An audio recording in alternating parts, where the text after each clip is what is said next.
अनि सम्पूर्णमा जय मसीह। प्रभु को बहुत बहुत धन्यवाद देते हैं आज के दिन के लिए और आज की समय के लिए। हम प्रभु को धन्यवाद देते हैं इस समय के लिए और हम प्रभु में परमेश्वर की उपस्थिति में है। आमीन।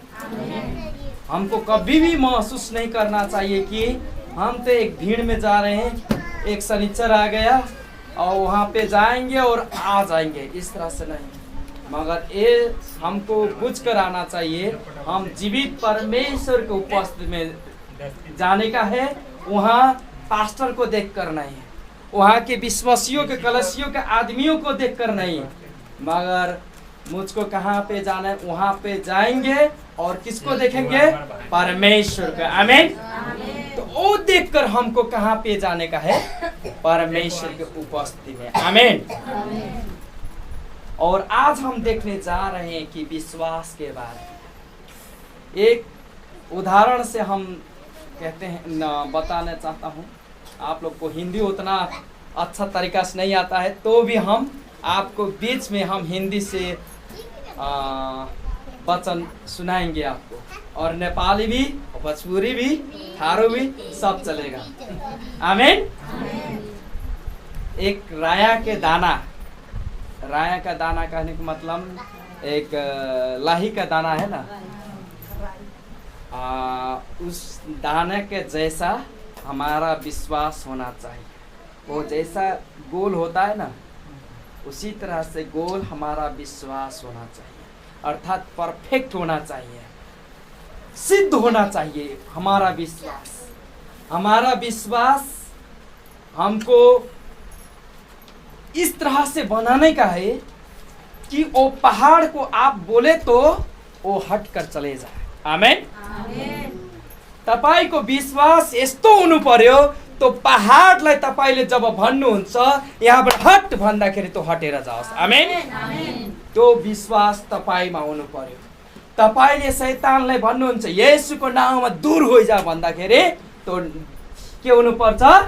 दूर हुनु पर्छ। किन? तपाईको भित्र के छ? त्यो प्रकारको विश्वास छ। आमीन। तपाईको विश्वास, आपका विश्वास किस तरह से होना चाहिए? इस संसार के उलट पुलट पारने वाला विश्वास होना चाहिए। आमीन। आपको बुराई कहने वाले फिर दूसरा बार मिले तो आपको गले लगा ले, जैसे उनको लगाया ना, वैसे ही। आमीन। पहली बार मिले तो क्या हुआ?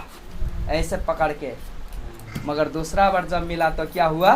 वो गले से लगा कर रोई पड़े, क्योंकि वो विश्वास का प्रार्थना था। आमीन। तो हमको इस तरह से विश्वास में जीने का है ताकि वो अप एंड डाउन हो जाए, अर्थात उथल और पुथल हो जाए। कहने का मतलब जो चीज असंभव है वो चीज संभव हो जाए। आमीन।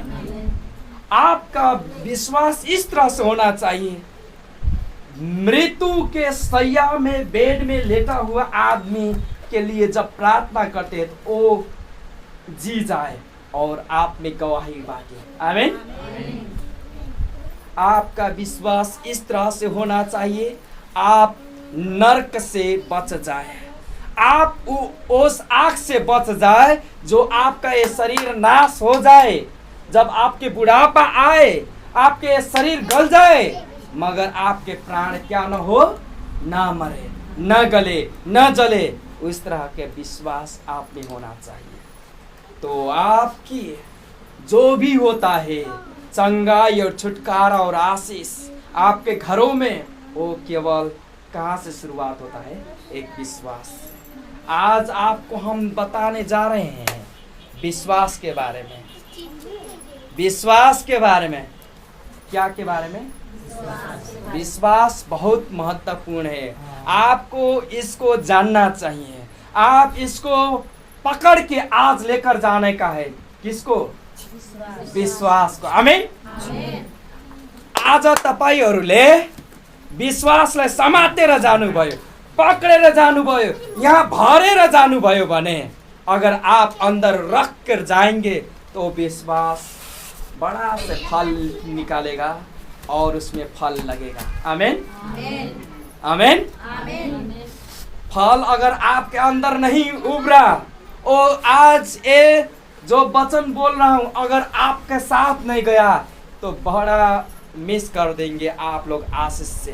वो आशीष घुमा कर चल जाएंगे आपके घरों में। वो आशीष जो आने वाला है उसके क्या करेंगे, किवाड़ बंद कर देंगे।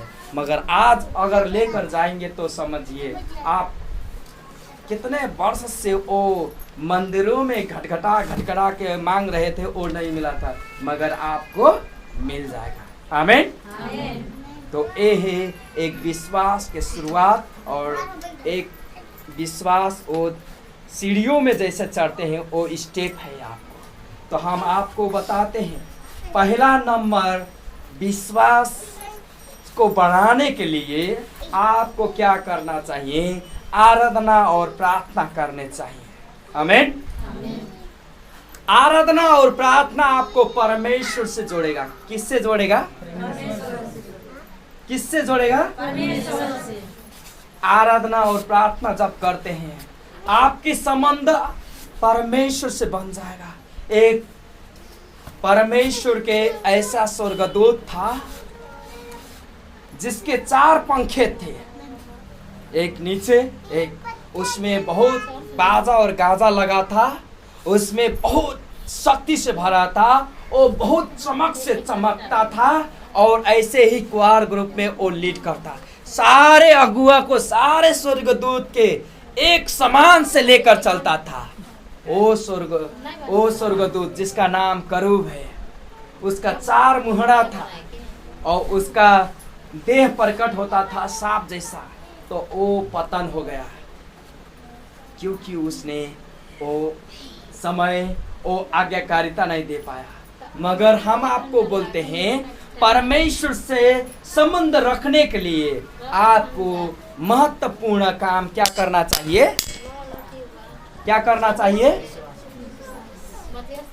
विश्वास को बढ़ाने के लिए आराधना और प्रार्थना, आराधना और प्रार्थना करेंगे। हम आपको बताते हैं सबसे बड़ी उत्तम में से एक ये भी पड़ता है आराधना और प्रार्थना। जब 2 लोग प्रेरित के पुस्तक 16 अध्याय में 25 और 26 में देखेंगे तो 2 पावल और सिलास ऐसे ही यात्रा में निकल गए थे। जब तीनों निष्के का थे तो यात्रा में, तब उस वक्त ऐसा चमत्कार के काम हो रहा था। एक स्त्री थी, वो आदमियों के पास अपने टोना मंत्र से जादू मंत्र दिखाकर पैसा लेती थी। तो जब सिलास और पौलुस उनके सामने गए तो उसके अंदर से जो दुष्ट आत्मा बोल रहा था, ये परमेश्वर के लोग हैं, ये जीवित परमेश्वर के पुत्र लोग हैं, ऐसे बोल रहे थे। तो उनको पौलुस ने देखा और बोला, ए दुष्ट आत्मा इसमें से निकल जा। तो उसमें से क्या हुआ? निकल गया। तो जब टोना फिर से करना खोजा, वो शक्ति फिर से प्रचार करना खोजा, तो हुआ नहीं। तो हुआ क्या? वो रिस से भर गया और अपने मालिक के पास गया और उन्होंने बोला, देखो 2 आदमी आए हैं, वो लोग मेरे अंदर जो शक्ति था उसको निकाल कर फेंक दिए। तो उसने मालिक ने वो क्या किया, वहाँ को देखने वाले ने वो दोनों लोगों को पकड़ के जेल के अंदर। तब इनका तो कोई भी कसूर ना था। तो उन्होंने जब रात में आराधना और क्या करे? प्रार्थना करे। क्या किए? आराधना और प्रार्थना किए रात को। जब वो लोग रो के वो उस तरह से प्रभु में आनंदित होके जब प्रार्थना किए, तब मालूम है आपको क्या हुआ? वहाँ का जेल इस तरह से हलचल हुआ, वहाँ बहुत बड़ा सा भूकंप आया और एक दरवाजा टूट गया। वो भी दरवाजा टूट गया, सारे दरवाजे, मगर वो लोग स्थिर हुए वहीं पर, वो कहीं पर नहीं गया। तो वहाँ के मालिक ने समझा कि जो जेल को रखाने वाला था उसने समझा कि वो लोग चले गए, अपने आप को मारने लगा था एक तलवार से अपने आप को। तो उन्होंने बोला, बस हम लोग यहीं हैं, हम लोग इस तरह से नहीं जाएंगे। तो सारे घर परिवार प्रभु को विश्वास किया। आमीन। वो जेल को रखाने वाला जो सरदार था, वो सारे घर परिवार प्रभु में विश्वास किए, क्योंकि इन्होंने क्या किया? आराधना और प्रार्थना की है। क्या हुआ? एक बड़ा सा भूकंप गया, हलचल हुआ, बड़ा सा हलचल हुआ और सारे वो बंधन टूट गए। आमीन। सारे बंधन टूट गए। कहने का मतलब, जब आप लोग आराधना और प्रार्थना करेंगे, इस तरह के शक्ति प्रकट होता है। और देखते हैं हम कि जो याकूब था, किससे लड़ा था? एक स्वर्गदूत, ओ परमेश्वर से लड़ा था। तो परमेश्वर से जितना मुमकिन नहीं था, उतना सहज नहीं था, तो उसने रो रो कर प्रार्थना कर के लड़ा था और आराधना करते रात भर लड़ा। और रात भर लड़ने के बाद में क्या हुआ? वो विजय हुआ कि पराजय हुआ? विजय। आमीन। वो जीत गया, एक स्वर्गदूत को जीत गया। कैसे? जब वो आराधना और प्रार्थना कर वो स्वर्गदूत से लड़ा, वो परमेश्वर से लड़ा, तो किसको जीता? परमेश्वर को। अय्यूब के जीवन में भी इसी तरह का जीवन था। वो सारा धनवान था, वो बहुत शक्ति से भरा था। उसका बेटा, उसके पास धन दौलत बहुत ज़्यादा था। मगर शैतान ने जब परमेश्वर को उपस्थिति में जाकर बोला, मैं इसके घर में जाऊंगा और इसके घर में परीक्षा लेकर आऊंगा, इसको मैं तहस नहस पारूंगा, जब बोला, तब परमेश्वर पहले वक्त तक अनुमति नहीं दिए, मगर बाद में उनको अनुमति दे दिए। जाओ, एक घर को लिए तुम जाओ, उसका प्राण मत लो, मगर जो तुम्हारा इच्छा करे वो करो। तो उसने इस तरह से परीक्षा लाया, इस तरह से परीक्षा लाया, लेकर उनके जीवन में आ गया। उनका घर चला गया, उनके पत्नी छोड़ दे, उनके बेटे मर गए सब, उनके बेटियों मर गए सब, उनके नौकरों छोड़ के चले गए, उनके अन्न जितने बाली लगते थे वो सारे जल गए, पशुओं मर गए, जितना था वो सारे क्या हुआ? चला गया। किसने ले लिया? शैतान ने। उनका पत्नी ने बोला, तुम्हारा परमेश्वर अच्छा नहीं, अपने परमेश्वर को श्राप और तू मर जा। ऐसे बोलकर पत्नी चला गया। मगर हुआ क्या? वो परमेश्वर में आराधना करने लगा, प्रार्थना करने लगा और परमेश्वर को नहीं छोड़ा। तो उसके जीवन में क्या हुआ? सारे चीज के डबल आशीष। बेटो फिर हो गए, पत्नी फिर आ गए, उनके दोस्त लोग, उनका घर फिर खड़ा हो गया, वो उसी तरह से पशुओं खड़ा हो गए। परमेश्वर का वचन बताती है कि सारे जितने थे उससे बड़ा दोबारा आशीष उनके जीवन में आया। आमीन। कैसे? एक विश्वास उन्होंने जैसे करा था, तो आराधना और प्रार्थना जब करने लगे तब। हालेलुया।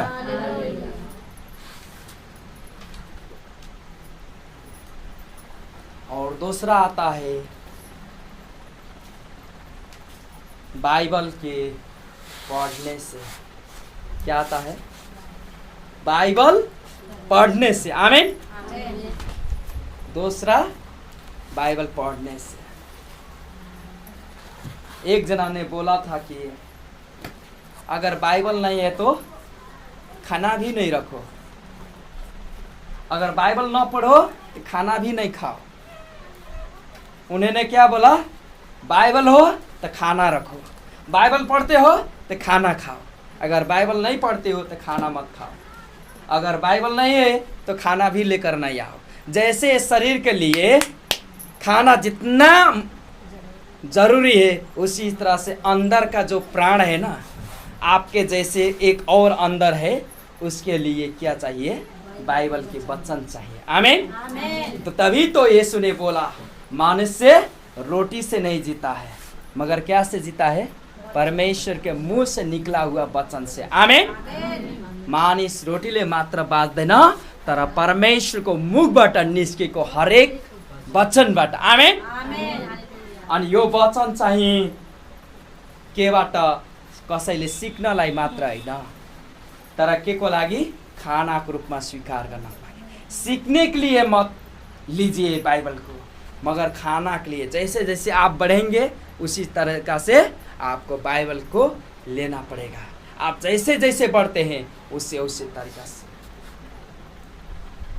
आपको बाइबल पढ़ेंगे, आपका वचन पढ़ेंगे और आराधना और प्रार्थना से जोड़ेंगे तो आपके जीवन में और ज़्यादा आशीष आएगा। जब आप प्रार्थना करते हैं तो किससे बोलते हैं आप जब घुटना टेक के प्रार्थना करते हैं तो किससे बोलते हैं आप? अपने पति से या पत्नी से? आमीन। पति से, कहने का मतलब यीशु से, परमेश्वर से। आमीन। मगर ये शारीरिक वाला पति से नहीं, शारीरिक वाला पत्नी से नहीं, मगर अपने पति कहने का मतलब वो ऊपर वाला परमेश्वर से। आमीन। उससे बोलते हैं। मगर जब आप ये वचन पढ़ते हैं तो ये आपसे बोलता है। आमीन। कहने का मतलब परमेश्वर आपसे बोलते हैं उस वक्त। जब ये पढ़ेंगे तो वचन आपसे बोलेगा, परमेश्वर आपसे बोलेंगे, आपको वचन दिखाएंगे और ये करो वो करो, आपको आज्ञा देंगे। वो आपको वो दायरा आपको सिखाएंगे कि किस तरह से हमको चलना है। आपको उत्साह देंगे कैसे, कितने लोग को जीवन में घटी और अभाव से जो चल रहे थे तो उनके जीवन में किस तरह से आशीष आया। एलिया के जीवन में, वो विधवा के जीवन में जिसके पास कुछ खाने के लिए नहीं था, एक बेटा था और वो माँ थी जो विधवा थे। उनके आज खाते तो शाम तक नहीं होता और कल वो लोग मर जाते, मगर उन्होंने विश्वास किया और परमेश्वर में भरोसा रखा और परमेश्वर से वो पुकारा किए और परमेश्वर ने एक आदमी उनके पास पठाया। उसका नाम क्या था? एलिया। एलिया ने बोला तुम्हारे पास जो है उसको लेकर आओ। वो लेकर चली गए। उन्होंने बोला हमारे बेटे और माँ के लिए एक रोटी बनेगा इस गेहूं के और आटा से, वो आटा से आज की रोटी बनेगा, उसके बाद हम खाएंगे और मर जाएंगे। उन्होंने बोला जा मैं कहता हूँ तू लेकर आ। तो उन्होंने पका कर दे दिए। उनके अपने पास तो नहीं है मगर उनको दे दिए। जब उन्होंने ऐसे लिए और धन्यवाद दिए और प्रार्थना किए तो उनके जीवन में वो गेहूं के जो आटा था वहाँ पे जहाँ पे रखते थे वो आटा कभी भी क्या कहते हैं उसको, कमी नहीं हुआ। वो बोरा भर भर के निकल कर आया अपने आप से। उनके तेल बांस के वो तेल रखने वाला रखते थे, उनमें से तेल कभी भी वो खत्म नहीं हुआ। यस राइट, खत्म नहीं हुआ। वो गेहूं भी खत्म नहीं हुआ, वो आटा भी खत्म नहीं हुआ, वो तेल भी खत्म नहीं हुआ, मगर वो उबर के आया अपने आप से। जैसे पानी निकल कर आता है ना नीचे से, उसी तरह का से। तो वो क्या था? आशीष था। तो इसी प्रकार से आपको परमेश्वर जब वचन पढ़ेंगे आपको वचन देंगे, वो आपको विश्वास देंगे, आपको वो सारे चीज़ आपको दिखाएंगे वो परमेश्वर, और आप उनमें बढ़ेंगे। जब हमको ज्ञान और बुद्धि कमी था, हम तो समझते थे हम तो बैचलर पढ़े हैं, हम ज़्यादा पढ़ लिए हैं, हमारे पास अच्छा इंग्लिश है, हमको तो बाइबल पढ़ने में सारे ज्ञान बुद्धि आ जाएगा। मगर हम पढ़ते थे मगर वो समझ नहीं आता था। हम पढ़ते थे मगर समझ नहीं आता था। तब हम रो के हम प्रभु में प्रार्थना करने लगे। बिलख के जब रोते थे और जब बीमार पड़े तो परमेश्वर की इच्छा से थी। 1 महीना जब बीमारी हमको छुआ तो उस वक्त हमको एक शब्द आया, यूहन्ना 15 अध्याय के 26वां पद हमारे जीवन में आ गया। और जब आया तो उसमें लिखा था कि एक सांत्वना देने वाला, सिखाने वाला पवित्र आत्मा आएंगे। वो सारे चीज तुमको सिखाएंगे और सारे चीज तुमको आ जाएगा। तो हम जैसे वो वचन पाए हम ठीक हो गए, और उसके बाद में हम जैसे ये पढ़ने लगे हमको सारे चीज याद आ गया। आमीन। कैसे? ये वचन के खंड में से हमको मिला, इधर उधर से नहीं। कोई आकर नहीं बोला कि तुमको आज से तुमको ये होना है तुम्हारे जीवन, ये नहीं बोला, मगर ये वचन हमारे सपनों में हमको एक आशीष की तरह से आया और हमको देकर चला गया। हालेलुया। ये क्या हुआ? ये आशीष था मेरे लिए। ये आप लोग अपने परिवारों में पढ़ सकते हैं, पढ़कर आप प्रार्थना कर सकते हैं, व्यक्तिगत भी पढ़ सकते हैं। आप ऐसे पढ़कर निकाल के सुबह के मॉर्निंग में, इवनिंग में आप पढ़ सकते हैं और प्रार्थना कर सकते हैं। एक 4 पद, 5 पद, 10 पद पढ़ सकते हैं, हर वक्त पढ़ सकते हैं आप सके तो। आप जब पढ़ेंगे तो कौन बोलेगा? कौन बोलेगा? आप जब पढ़ेंगे तो परमेश्वर। आमीन। आपसे कौन बोलेगा? तो आपको सुनना चाहिए परमेश्वर आपको क्या बोलते हैं। कोई कोई देश में तो इसको अपने संविधान से बड़ा मानकर वो उनको रखते हैं।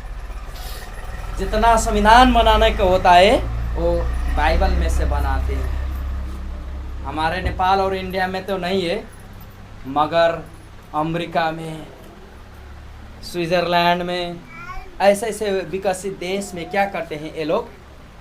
अपने देश के संविधान बनाने का होता है तो बाइबल में से वो पद लेते हैं और बनाते हैं। 2 हम देखें। पहला कौन सा है?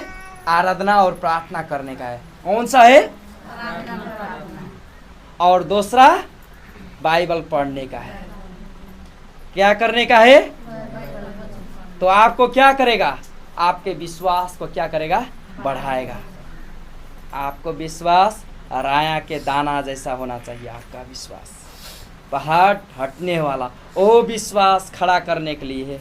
आपको ये विश्वास में कैसे बढ़ने का है वो उसको पालन करना पड़ेगा। तीसरा चीज है संगति, फेलोशिप जिसको बोलते हैं। तीसरा नंबर में क्या है? संगति। तीसरा नंबर में क्या है? संगति। हालेलुया। तीसरा नंबर में संगति है। संगति कहने का मतलब ऐसे ही चर्च में आने का, अटेंड करने का, जाने का नहीं, उतना भर नहीं बताता है इसको। संगति कहने के मतलब इतना अटेंड करने का मतलब नहीं है, मगर आपकी समय परमेश्वर के साथ बिताने का है। आमीन। किसके साथ बिताने का है? आप यहाँ पर आएंगे और गीत सुनकर चले जाएंगे तो हुआ? आप आएंगे, एक गीत गाए और चले गए तो हुआ?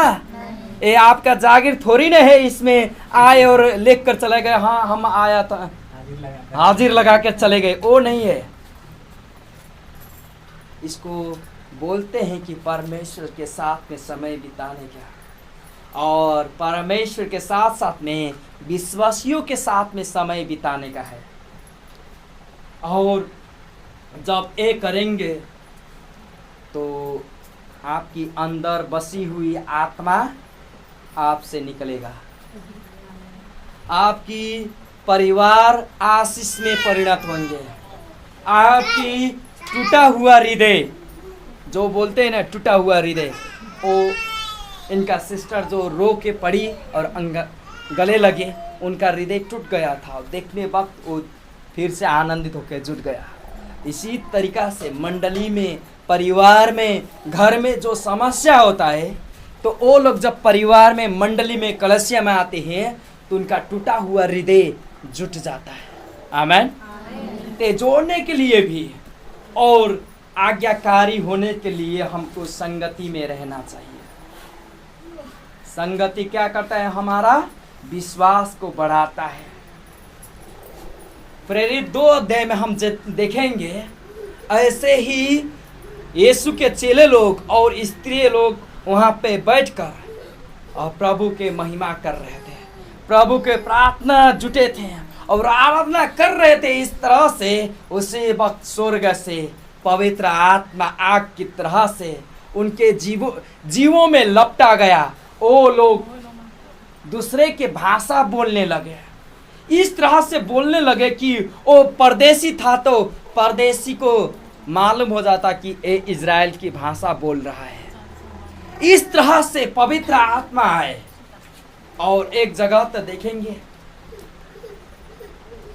संगति करने के कारण से वो परिवार, सारे परिवार बच गए। जब प्रेरित 10 अध्याय में देखेंगे कोर्नेलियस के परिवार में, तो वो परिवार बचे हुए देखेंगे आप। उनके नौकर से लेके उनके परिवार, उनके आफंते लोग सारे बच गए, बचे हुए हम देखते हैं वहाँ पे। कैसे? जब संगति में आए और परमेश्वर के वचन सुने और आराधना किए तो उनमें